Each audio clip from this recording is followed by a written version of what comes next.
Hi යාළුවනේ, අදත් මගේ YouTube channel එකට ඔයගොල්ලෝ සාදරයෙන් පිළිගන්නවා.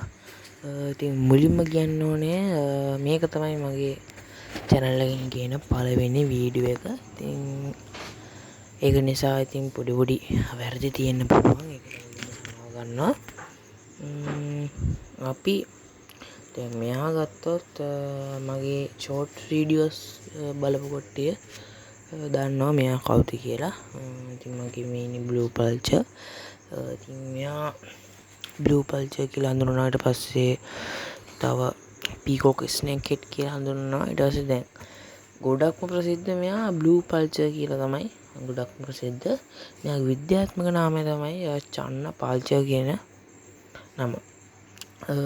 දැන් ටැන්ක්ස් රැප් එක ගත්තොත් ටැන්ක්ස් රැප් එක සාමාන්‍යයෙන් පොඩි යටට ග්‍රැවල් එකක් දාලා ග්‍රැවල් නෙමෙයි සෑන්ඩ් එකක් දාලා පොඩි රිවර් සෑන්ඩ් එකක් තමයි දාලා තියෙන්නේ. ඊට පස්සේ පොඩි ප්ලාන්ට් එකකුත් දාලා ඊළඟ පොඩි ගල් කැලි දෙක තුනක් තියෙනවා.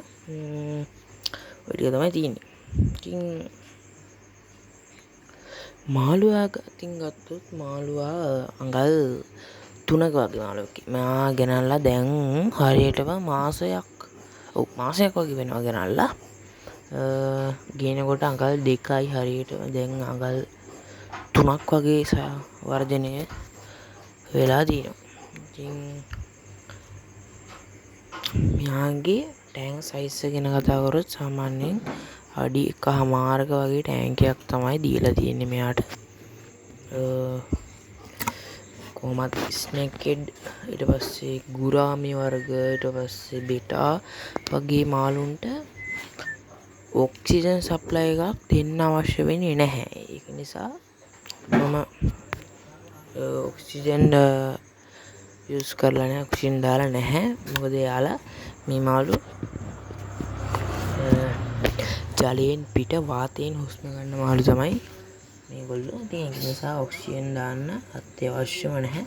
ඒක නිසා මම ඔක්සිජන් දාගෙන නැහැ. ඒ වගේම ෆිල්ටරේෂන් එකකින් ගත්තොත් මම ෆිල්ටර් එකකුත් දාලා නැහැ. මොකද ඊයෝ මේක පොඩි ටැංකියක්. ඒ වගේම මේකේ අනිවාර්යෙන් කියන්න ඕන ඒකට ෆිල්ටරේෂන් නැති නිසා ප්‍රධාන වශයෙන් මම දවස් 5කට සැරයක් 140ක වගේ වෝල්ටේජ් එකක් දෙනවා. මොකද කිව්වොත් 140ක් දෙන්නේ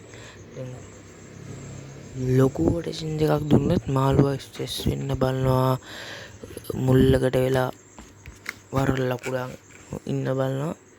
ඒක නිසා ලොකු වෝල්ටේජ් එකක් දෙන්න හොඳ නැහැ. මොකද pH level එක වෙනස් වෙනවා වගේ දේවල් වෙනවා.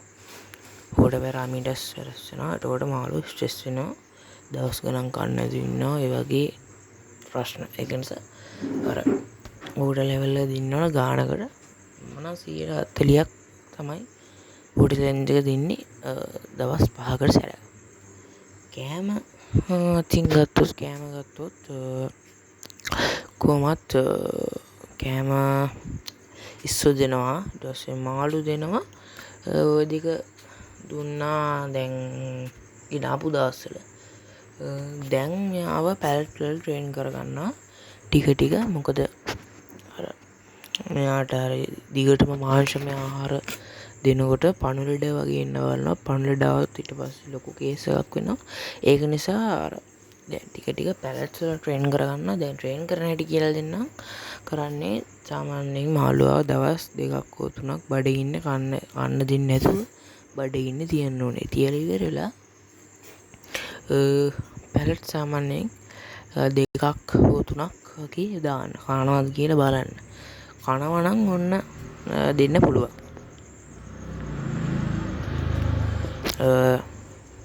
දැන් මෙයා සාමාන්‍යයෙන් පැලට් 6ක් 7ක් වගේ දැනට කනවා.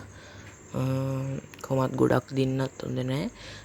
දැන් මේ ස්නේක්හෙඩ් varieties ගත්තාම ඕවර් ෆීඩ් කරගන්න හොඳ නැහැ. කෑම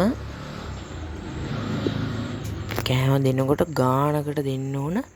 ඕවර් ෆීඩ් වුණොත් ඊට පස්සේ ලොකු ප්‍රශ්නයක් වෙනවා මාළුවා. දැන් සමහර කට්ටිය හරිද, මම මේ පොදුවේ කියන එකක්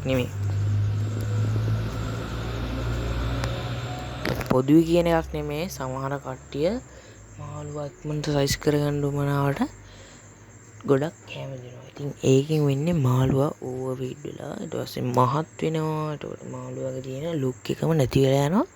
මාළුවා කැත වෙනවා අත්‍තරම කිව්වොත්. ඊට පස්සේ මාළුවා අන්තිමේදී මැරෙන්න උනත් පුළුවන් ගොඩක් කෑම දුන්නොත්. ඒක නිසා මේ ස්නේක් වෙරයිටිස් වල විතරක් නෙමේ හැම මාළුවෙක්ටම ගානකට කෑම දෙන්න ඕනේ. වැඩියෙන් දෙන්න හොඳ නැහැ. ඉතින් ඊට පස්සේ ගැන කතා කරොත් මම ඉදිරියේදී කේයාරින් වීඩියෝස් ගේන්න තියෙනවා. වීඩියෝස් කිහිපයක්ම තියෙනවා කේයාරින් වීඩියෝස් කියනවා. ඉතින් ඒක නිසා මගේ channel එක තාම subscribe කරලා නැත්නම් දැම්ම කියලා subscribe කරන්න. කියන්න මතකුණා මේ ටැංකියේ තියෙන ප්ලාන්ට් එකේ නම දන්නවනම් ඔයාලා දැම්ම කමෙන්ට් එකක් දාන්න. මොකද නම එච්චර මතක නැහැ. දන්න කට්ටිය දැම්ම කමෙන්ට් එකක් දාන්න. ඉතින් යාළුවනේ ඕක තමයි ඉතින් අද වීඩියෝ එක. ඉදිරියේදී තව වීඩියෝස් ගේනවා.